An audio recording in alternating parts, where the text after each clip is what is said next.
you are registering a very low level in terms of public trust. Now, what has changed is basically the commissioners. The technical team is still intact.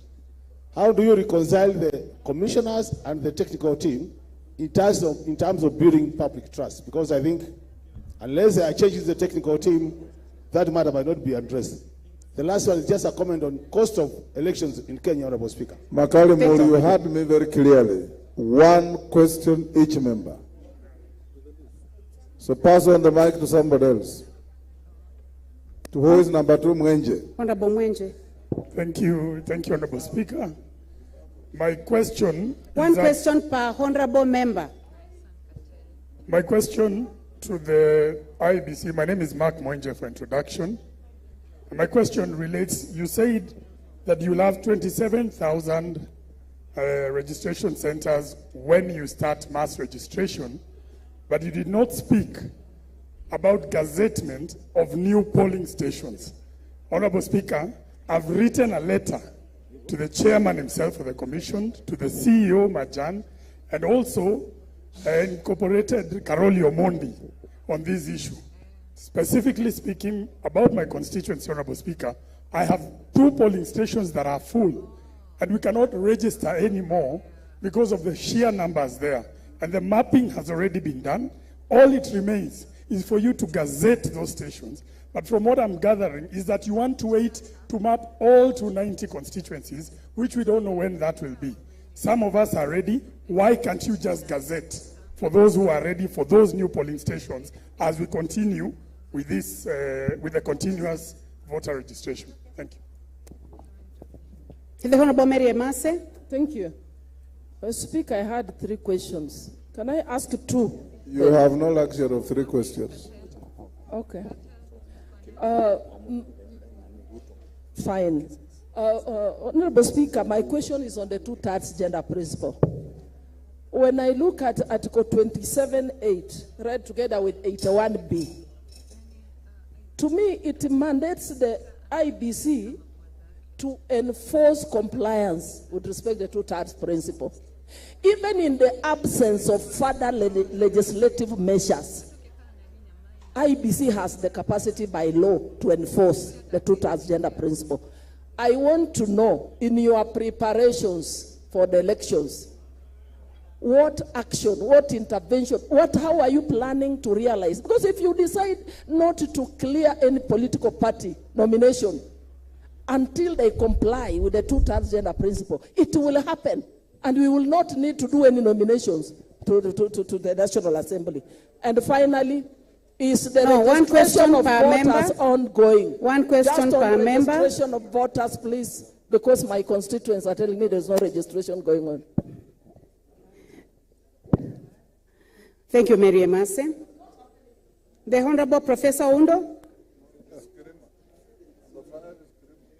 Number 4 is Undo, number 5 is Kirema. Thank you, Speaker. Thank you, Session Chair. And I want to raise this matter. And Chair, Speaker, let me go on record. I raised this matter when I appeared before Public Accounts Committee on the issue of electoral violence. In the just concluded by-elections, the amount of violence that was seen in Kabuchai, the amount of violence that was seen in Malava, the amount of violence that was seen somewhere in Embu has sent shivers among the God-fearing Kenyans. What measures have you put in place to ensure that violence that we saw is not repeated again? Because violence is going to enfranchise old women, it's going to enfranchise persons living with disability, it's going to discourage the youths going to participate in the election. Are we literally rigging the election in advance by institutionalizing violence perpetrated by the police officers using official guns? Thank you. Thank you, Professor. The Honorable Kirima. Thank you, Honorable Speaker. Allow me, Honorable Speaker, to ask my question conjoined with a comment. Honorable Speaker, my comment is this. What is the IEBC doing to gain the public confidence for the people to be trained to the bottom, grassroots, to make sure that they appreciate any kind of manipulation by any form of authority, and they will say that the elections are credible. For there must be training at the base. And my comment is this: what is the IEBC doing on the issue of creation of polling stations? Is that a comment or a question?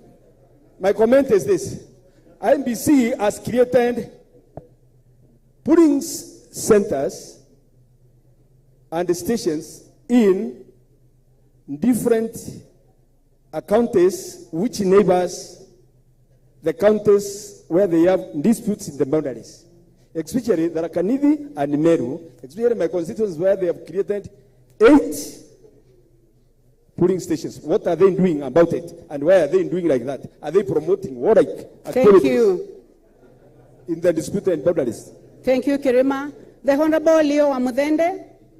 Thank you, Mr. Speaker.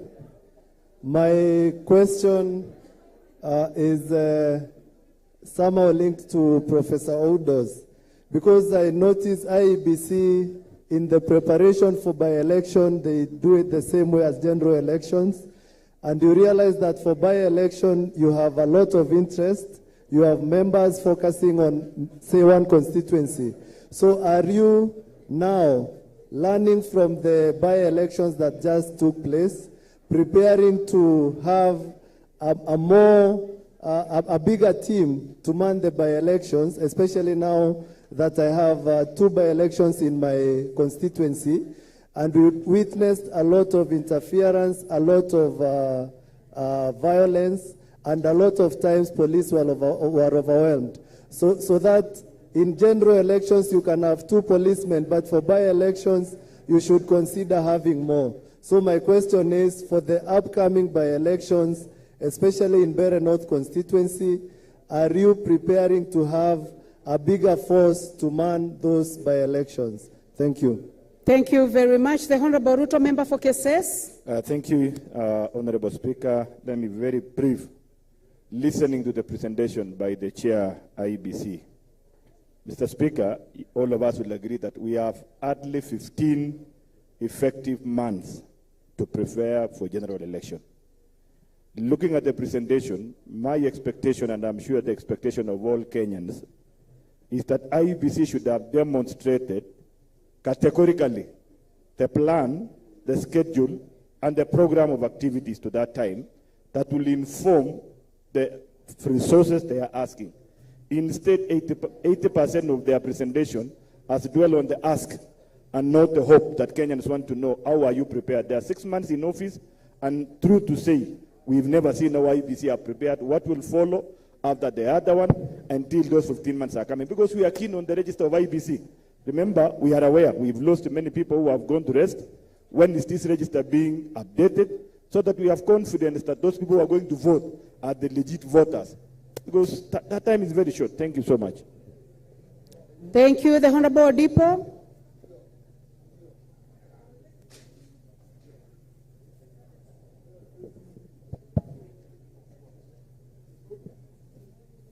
Thank you, Mr. Speaker. I wanted just to confirm from the IEBC which results they are going to use. The result at the tallying station in the constituency, which bears the polling ones, or the result done by the National Polling Center. I'm saying that we had a problem before in the other election. And then just connected with that, how do you determine who is the winner at the presidential election? Do you vote by the commissioners, or is it the chairman's decision that carries the day? It is important we know this because we had a problem. Thank you very much. The Honorable Rueda, member for Lamu East.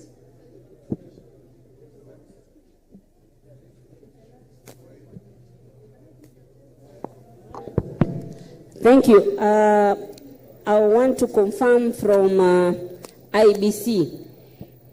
if they have any plans to visit Lamu, especially Lamu East, before they make any boardroom decisions on the issue, or before they do the boundary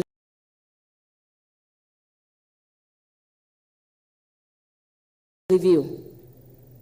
Thank you. Thank you. To thank the chair. My question is, you've been doing voter registration. Have you realized that there are so many people moving from one ward to another? And what mechanisms are you going to put in place to ensure we don't have such a trend? Because it is going to, you'll find one ward having so many people and the other less, because people are crisscrossing within the wards. Thank you very much, Honorable Speaker. Please allow me to give the 10th one, who is the Honorable Naomi Wako. Thank you. Thank you very much. I want to thank the Honorable Speaker and the Chairman for that very good presentation. My question is on the current drought that is in northern part of Kenya and northeastern, which has forced many of our people to move even to neighboring countries. And as we do the mass voter registration, what plans do you have in place so that our people who are moving from one place to the other will not... Please, Naomi, please bring the mic closer to you so that the chairman and the honorable members can hear your question. Can you hear me now? Okay. My question is in regards to the current voter registration that you spoke about, and in relation to people from northern Kenya and northeastern, because of the current drought that is ongoing, and that has forced many of our people to move even out of the country to the neighboring countries. What plans do you have in place so that we don't, or our people don't miss out in registration? As I finish, again, we have a mass ID registration that has been going on in most of the pastoralist areas. And during the distribution of ID cards, many at the times the IEBC officers are not there. Can you make plans so that as they distribute the new IDs, the IEBC officers can also be there, so that as they distribute the IDs, then the voter registration can also take place? Thank you. Thank you. Those are 10 questions. Chairman, you may respond to those. You may be upstanding. Who has a point of order? Yes, McLeod. What is your point of order?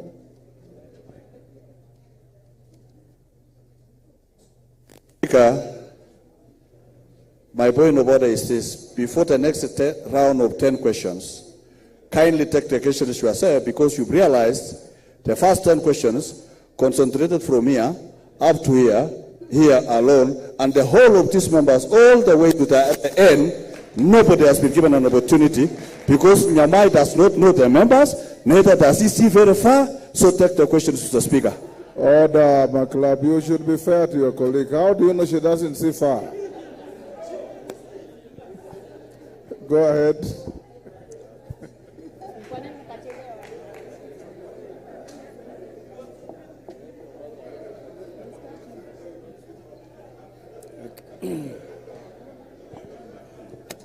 Okay, now let's listen to responses to your questions, honorable members. Chairman, proceed. We'll do another round of 10 after that. Okay, thank you, Right Honorable Speaker. Allow me to answer some of the questions, but my team is also here. My fellow commissioners can also help me in some of them. I think Honorable Makali Mulu's questions are touching on the boundary delimitation. I think there is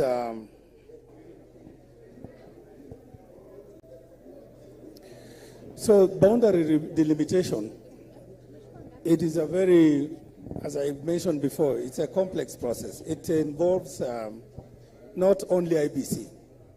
So we cannot sit as a commission in the boardroom and then look at the map of Kenya, look at the constituencies and the wards, and then draw the lines. This is a process that, as you know, in the 5th schedule of the Act, the IBC Act, that was amended, that was recently amended. I think it was 2024. There is a whole process that has been outlined in Schedule 5. And it, of course, it involves us as IBC developing our policy positions and frameworks on how the process will be undertaken. We need to conduct geodata collection and validation. We need to look at the overall population of Kenya and then derive the population quota. We need to look at all the factors that we must consider, including the geographical factors, the community of interest, the means of communication. All that information, we have to collect that data and validate. We have to, of course, strengthen capacity building. Yes, hold on, Chairman. Who has a point of order? Zengu. Thank you, Chair. The problem, we're asking, the chairman has said they are going to proceed with the delimitation process, but they are also saying that there is a court case stopping even verification of that data. So what we wanted to know is how are you proceeding with the court case ongoing? Okay, I think to respond to that, I was just outlining, broadly speaking, the things that we must look at while undertaking the boundary delimitation, including that interagency coordination, outreach, and of course undertaking the delimitation itself. But what I did say is that there was a case that was determined, that was taken to the High Court in Garissa. And in that case, the population census report was invalidated. Then the National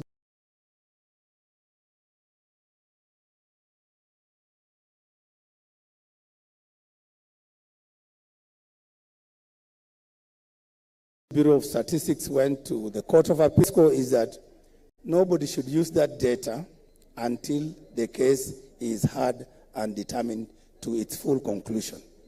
So the importance of that data, and I believe Professor Adwal can explain why that population census is central to our work on boundary delimitation. But therefore we're saying, as long as there are those things that have been stopped by the court, but there are processes that are not subject of litigation that we can still continue undertaking as commission. We are not going to completely say, forget about it. We don't want to be caught off guard. Suppose the court determine the issue maybe next week, maybe in a few months. So as a commission, we are taking our responsibility seriously and we are preparing for all these best case, either the best case scenario or the worst case scenario. So we are alive to that fact. And we have said even in our report to the public that we will focus on only those issues, those administrative and other operational issues that have not been stopped by court. In terms of your question on public trust, while the technical team is there, I think issues of public trust have been spoken about. I remember last year, just a few weeks after we assumed office, there was still talk even in our media that, oh, people don't have trust in you. And then we were wondering, I mean, how do you arrive at that barely 2 weeks into the election? Some of these things are subjective, but they are also real concerns. We, as the new commission, are also looking at how to reform the secretariat internally. So that is an issue that will continue. working on, and we'll be briefing all the stakeholders, including Parliament, on what kind of reforms we are undertaking to ensure that the secretariat that we will carry to that will go to the next election is fit for purpose. In terms of Honorable Mwenje's question, because of the interest of time, gazetting of polling stations and registration centers. Mheshimiwa, this is an exercise that we don't undertake randomly. We have 2 centers. The registration centers will give us, the registration centers are meant to capture the data of voters who have not been registered and those ones who want to transfer their stations. But the polling centers are what we use during the elections. And for us, all these things, we have to undertake a process.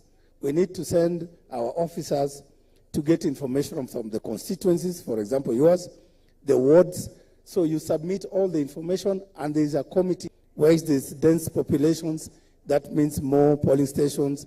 Where there's sparsely population, but the geographical distances are far apart, then we also rationalize those ones. So there is a process that we undertake as a commission, and it's on that basis, and considering all factors, that is when we give you the final listing of the polling stations and also the registration centers. But should you have any concerns or any complaints, you can always complain to us in writing, or you can come and we consult so that to look at the specific issue so that we can address it. As for the two-that gender principle, I think I will let Commissioner Anderito to help on that one. So maybe once you get the microphone, you will respond to that. On electoral violence, Mheshimiwa Oundo, I think this is a matter we discussed last time when we appeared before your committee. And that was before before we undertook the by-elections. And when we undertook the by-election, which was our first assignment, of course we came face to face with the realities of our competitive elections. And we saw incidences of course, intimidation, harassment, and outright violence. And in some constituencies, I think Kasipul, we lost 2 members of the public as a result of that chaotic campaigning period. So for us, we are very clear in our mind that the Constitution and Article 81, one of the fundamental principles of our electoral system is that it must be free from harassment, intimidation, violence, bribery, and all those malpractices. But then in practice, you find that this doesn't happen. But whose responsibility is it? Is it IEBC alone? I've had situations where sometimes at the heat of the moment, and I can even name some of those wards and constituencies where there were incidents of violence, you find that the blame or members of parliament who have gone ahead to mobilize the goons and arm them with machetes and crude weapons against each other, they are the same members of parliament who are calling on me, the chairman, to do something about it. And you just wonder,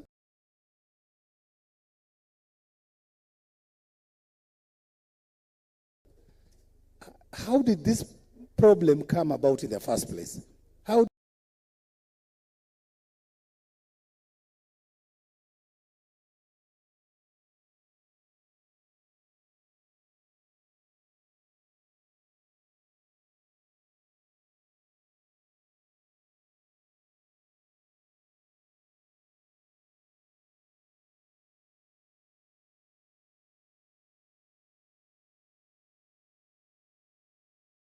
did it manifest itself in the first place?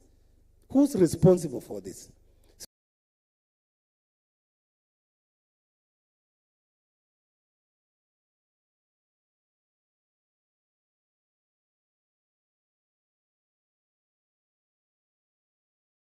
So I think elections is not about IEBC alone. And even I know that is very painful to a member of parliament, especially 2 weeks to elections. But we code of conduct, and we are learning the lessons. One of the lessons is this. It is not just sufficient for you to wait and after the fact report that IEBC is to blame because there was intimidation, there was harassment, there was violence. It is your responsibility to report to our Electoral Code of Conduct Enforcement Committee. It's up to you to tell us there is a problem somewhere, so that when we determine the issue, we must know who is the complainant. Who are you complaining against? What are these incidences you are complaining about? And therefore, what remedies should we render or should we give? So it's a responsibility that we need to own and to take as stakeholders in the electoral space. In terms of confidence, I know there's the issue of the results management. I think the issue of the result part has been litigated and it has been determined by our courts. What I think we need to do as a commission is to demystify, I think it was Honorable Odipo as well, is to demystify some of these processes and to explain through a proper communication strategy how everything moves from the moment we set up the polling station, how the results move from the polling station to the constituency tallying center and to the national tallying center. That was the Honorable Kirima's question. I think Kirima and Odipo is a related question. Okay. And I think I'm trying to merge it so that in the interest of time. So for me, I look at it as more of a communication problem. We need to show Kenyans how this thing moves. We need to simulate so that then we understand in all this, there is nowhere, even in law, apart from in Article 138.10, there's nowhere in law that, even the chairman of the IEBC plays a role in managing those results. The role of IEBC chairperson is, after we verify the National Tallying Center, is to announce the result to the nation, to give back the returns. That's why we are called returning officers. We return to you that which you have already given to us at the polling stations. And I know, in terms of the finality, the courts have pronounced that the results at the tallying centers are final. So our role at the verification center is just to ensure that the candidates have gotten 25% in the different counties, and of course the issue of 50+1. In terms of, I think of by-elections having more officials and more police, when I went to Kasipul, yeah. I think I'm...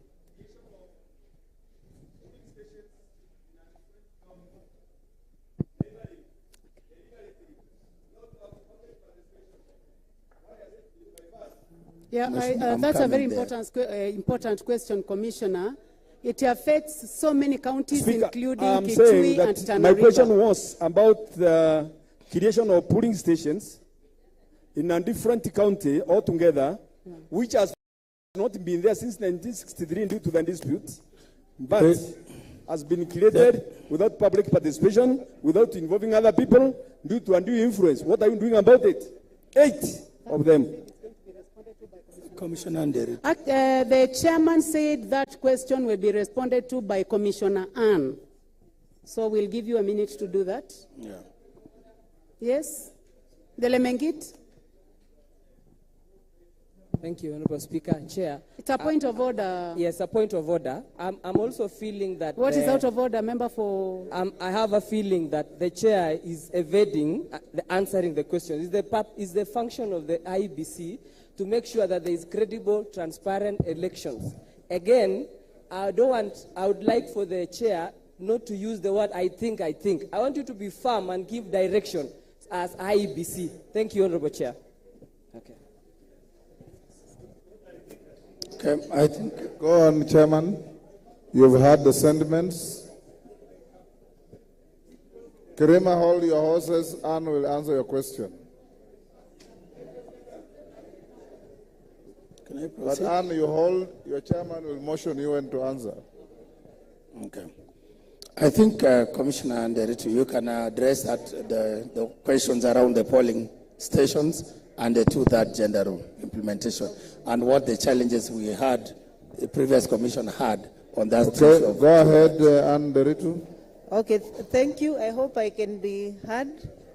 I will start by that question of the two-third gender rule, whether the commission can implement the two-third gender rule. The first thing is that we can only implement together with the political parties. In the 2022 general election, there was a ruling between IEBC and Katiba Institute that obligated IEBC to ensure that the list of candidates that go to the ballot meets the two-third gender rule. And I know for sure between IEBC, the Office of Registrar of Political Parties and political parties, we had a mechanism and we implemented up and until when the parties went to court and stopped the implementation. And because the ruling still stands, in spite of the temporary injunction that was given by the courts, I think it's still possible for us to work, all of us together, to ensure that the political parties are compliant. And I request, because you are the same people who are in political parties, that you don't go to court then to stop IEBC from implementation, because it actually was an injunction from court that stopped IEBC from fully implementing. So the answer is that it is possible, but through collaboration of political parties and all politicians and everybody that is in the sector. I think I've answered that. The other question is on polling stations. I want to agree, and I think Chair has alluded to it, that we are going to gazette all the mapped registration centers in the month of February, so that from there, when we are rolling out the mass voter registration in end of March, we have all the mapped registration centers. And Chair explained very clearly, a mapped registration center does not automatically translate to a polling station, because if the data is not corrected, it's not enough. The voters are not enough, they don't meet the threshold, then we revert back to the polling stations that are enough to make the cap of 700. So if it's not possible, then we cannot translate it. So we have about 3,000 mapped registration centers and that have been mapped by the stakeholders, and we are going to gazette all of them for purposes of data correction. After that, we shall come back to the issue of allocating the polling station based on the data corrected. I think that should come out very clearly. There's also the question of polling station mapping, the Tharaka-Nithi, the constituency, the border polling stations. I don't think you are the only one. There are a few cases of border polling stations that some voters cross over from one constituency to another. And I think it's a question of us coming and mapping the polling station and engaging the stakeholders, so that the stakeholders are told your boundaries, this constituency,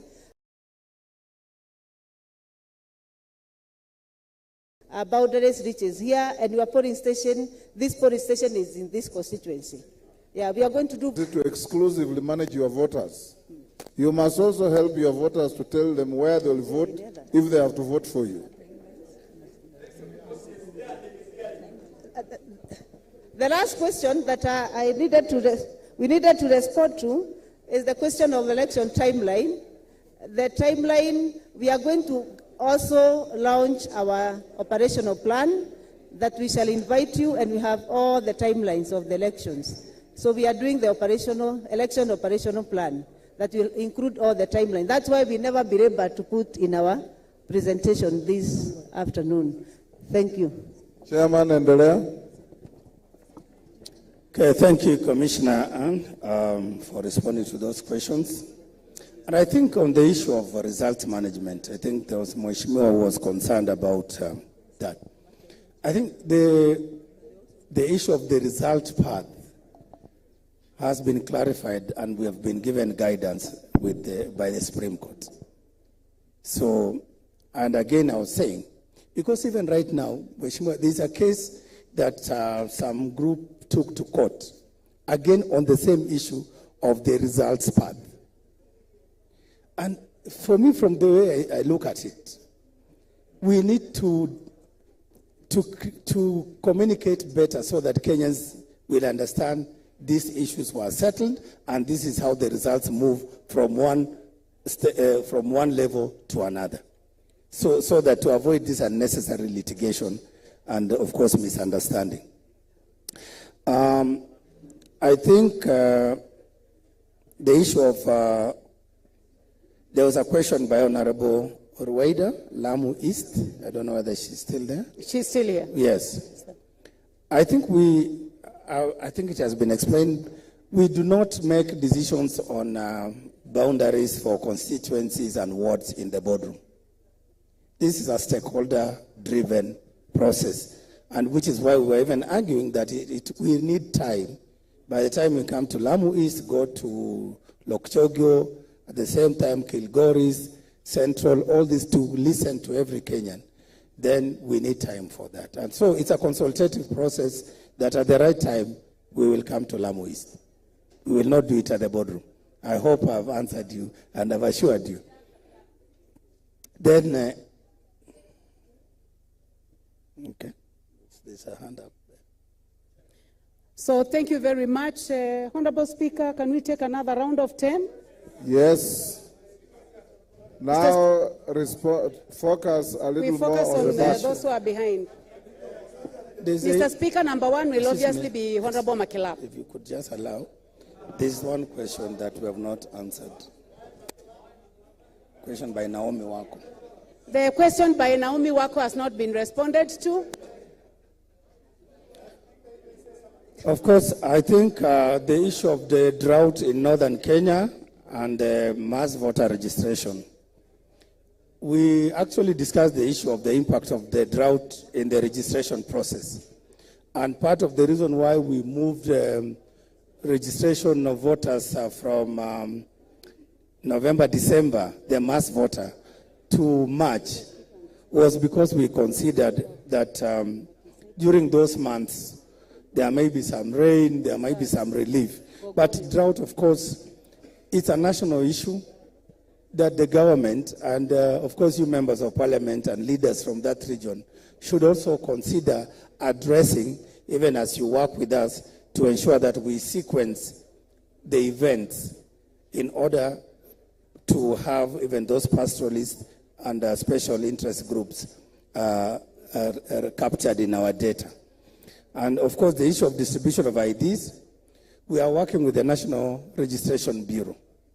So we will ensure that the reason why, for example, after they issue IDs up to a certain level, then we launch the mass voter registration, we capture that data, and then again begin to plan for the next mass voter registration. So there'll be a series of them, depending again on how much we have allocated for registration of voters. And of course, there's also the element of civic education and civic engagement. Thank you. Thank you very much, Chairman. Honorable members, we have noted that it's difficult to see members seated behind the cameras from here because of lighting. Honorable Speaker, the Honorable Member for Sirisia's hand has been up. Pick 10. The Honorable Makilap, the Honorable Chair Budget, the Honorable Tongoyo,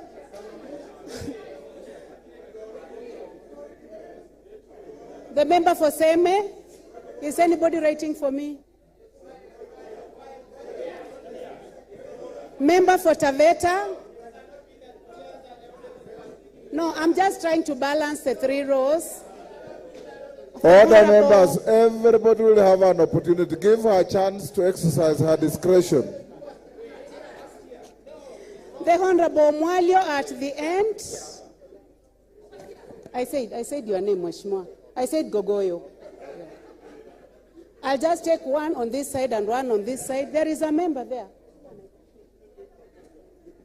Member for Kibra and one more. I take the last one, honorable members. You know why I'm not taking you, my neighbor. Member for Diwa is the last. Rachel, Thank you very much. Those are 8. Take 2 more. 2 more. I take a lady. I'll take a lady on this side.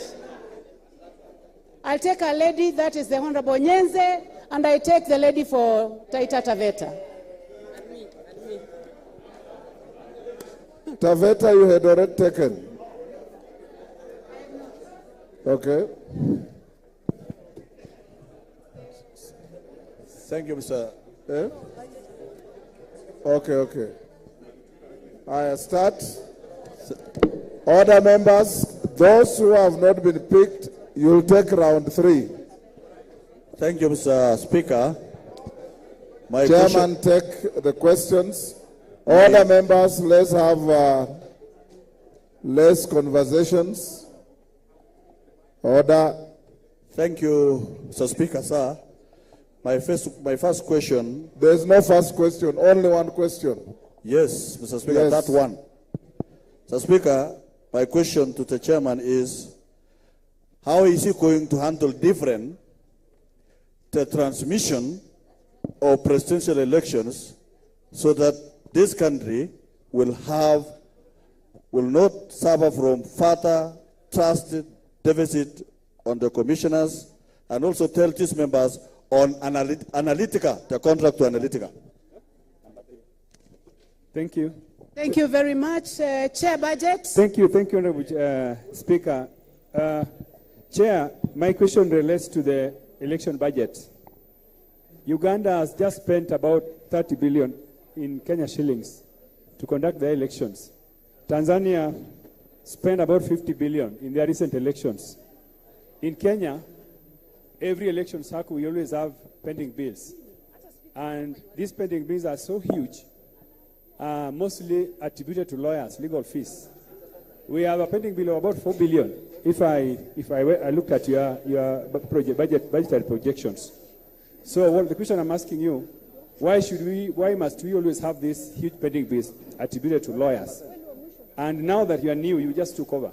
Have you done some audit on the previous pending bills that are accrued to lawyers, even before we begin the budget process?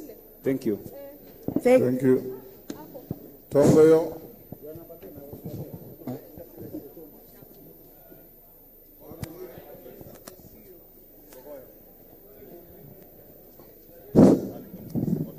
Thank you.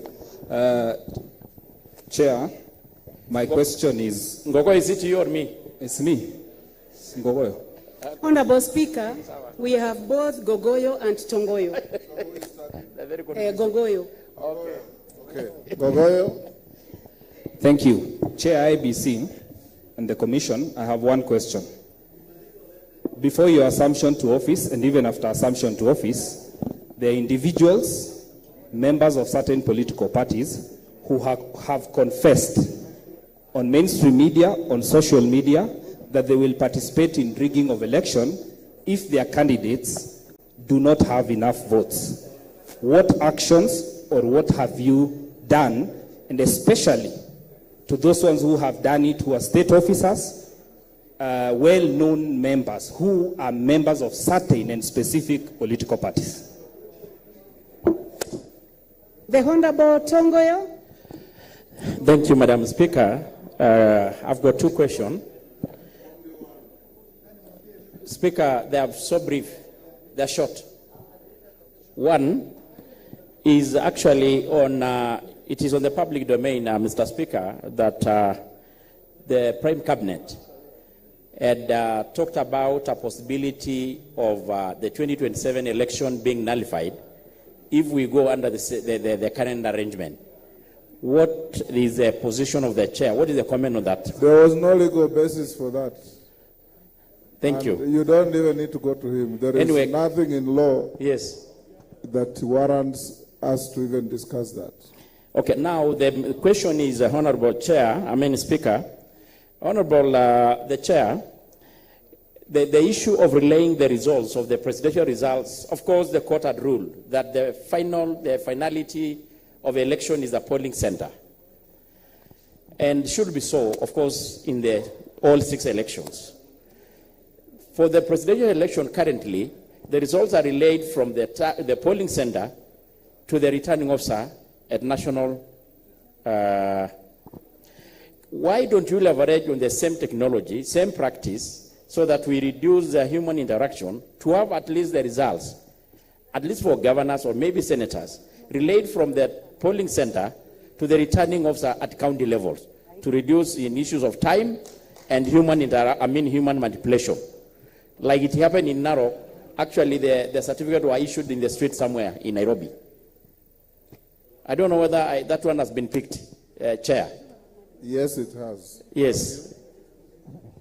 Are there a plan? And if yes, what is possibly the constraint and the challenges? Who is the next member for Seme?